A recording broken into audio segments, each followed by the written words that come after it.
রেপিস শব্দটির অক্ষরগুলোকে নতুন করে সাজালে নিচের কোনটি পাওয়া যায়? রেপিস শব্দটিকে আমরা নতুন করে যদি সাজাই, এটাকে লেখা যায় প্যারিস, PARIS। প্যারিস হলো একটি শহর। প্রশ্ন দিয়ে বলা আছে যদি টেল ইজ ইকুয়াল টু লেট হয় তবে ক্যাফে ইজ ইকুয়াল টু কত?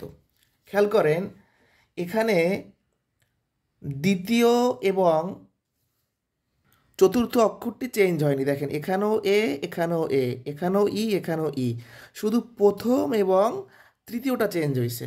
তাহলে সেমভাবে আমরা এই শব্দটিরও দ্বিতীয় আর চতুর্থ ঠিক রাখবো, প্রথম আর তৃতীয় চেঞ্জ করব।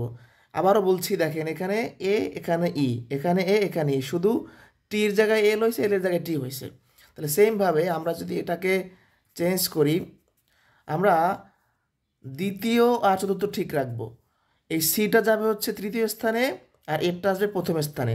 তাহলে ক্যাফেকে যদি আমরা এই অনুযায়ী চেঞ্জ করি তাহলে ফেস হবে, অর্থাৎ ক নাম্বার হচ্ছে অ্যান্সার।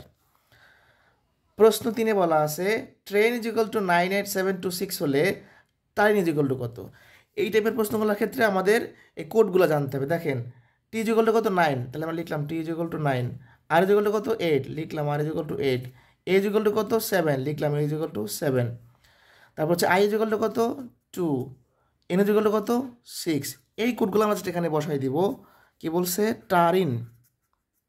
তাহলে টির কোড কত?